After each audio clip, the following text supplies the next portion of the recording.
मित्रांनो, हे आहे नांदोरकीचं झाड आणि ह्या झाडावरती पक्ष्यांना इथे मडक्यात पाणी ठेवलं एक गाडग्यामध्ये. आणि देशी झाडांचं महत्त्व काय आहे ते तुम्ही पाहू शकता.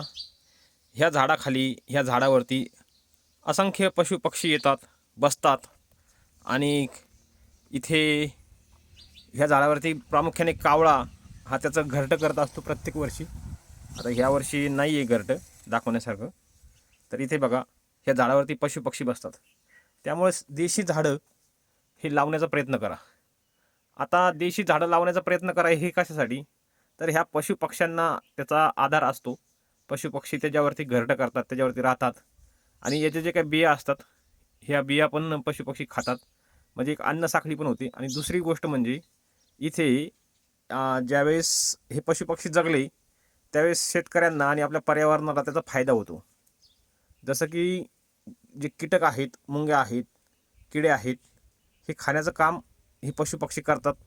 त्यामुळे पिकावरती रोग कमी पडतो आणि पीक चांगल्या पद्धतीने वाढतं. आणि दुसरी गोष्ट म्हणजे हे जे झाड आहे याची सावली ही घनदाट असते. त्यामुळे जे जमिनीचं बाष्पीभवन होणार आहे ते कमी होणार आहे तुलनेत. आणि उन्हाळ्याचे दिवस आहेत, पहा आता सध्या उन्हाळ्याचे दिवस असताना देखील एकदम गारवा आहे या ठिकाणी. आणि तुम्ही पाहू शकता कोक्या नावाचा जो कुक कुक कुक कुक करतो ते कोक्या नावाचे पक्षी या ठिकाणी आहेत. त्यानंतर चिमण्या आहेत, कावळे पण येतात, बरेच पशुपक्षी याच्यावरती बसतात. तुम्हाला त्याचा जर बारीक आवाज येत असेल बघा पशुपक्ष्यांचा.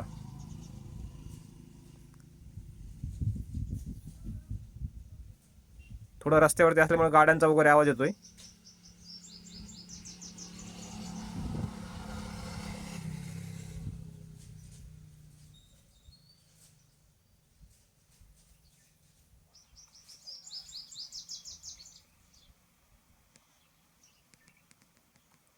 असे पशुपक्षी येतात इथं, बसतात, खातात, पितात, उडून जातात.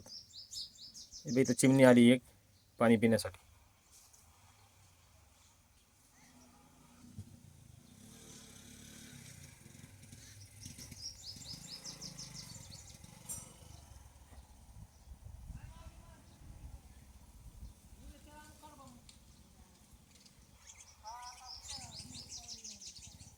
चला मित्रांनो, देशी झाडांचं संरक्षण करा. आणि विशेष गोष्ट म्हणजे ह्या झाडाला जी आहे, ह्या झाडाची फांदी जरी लावली तरी फांदी देखील उगवते. त्याचं एक उदाहरण तुम्हाला मी या ठिकाणी दाखवतो. 1 मिनिट थांबा. हे पहा, हे एक 4-5 महिन्यापूर्वी लावलेली फांदी आहे. आणि तुम्ही पाहू शकता नांदोरकीच्या झाडाची फांदी आहे. संत तुकाराम महाराज, जगद्गुरू तुकोबाराय हे या झाडाखाली बसून अभंग रचायचे. तेच हे झाड. वृक्षवल्ली आम्हा सोयरे वंशरे या अभंगाप्रमाणे आपण झाडांचं संगोपन केलं पाहिजे. तिकडे एक झाड असून इकडे देखील सावलीसाठी एक झाड केलं आहे. आता इथे ऑलरेडी एक चिंचाचं झाड आहे, एक लिंबाचं झाड आहे. आणि हे सर्व झाडं पर्यावरणपूरक आहेत मित्रांनो. आता ह्या झाडाच्या सावलीत हे उगल का हा प्रश्न होता, परंतु दुपारनंतर तिकडून सावली पडते आणि त्याच्यावरती पूर्णपणे सूर्यप्रकाश पडतो. त्यामुळे हे झाड उगणारच आहे. तर अशाच प्रकारच्या नवनवीन व्हिडिओसाठी आपल्या चॅनलला सबस्क्राईब करा.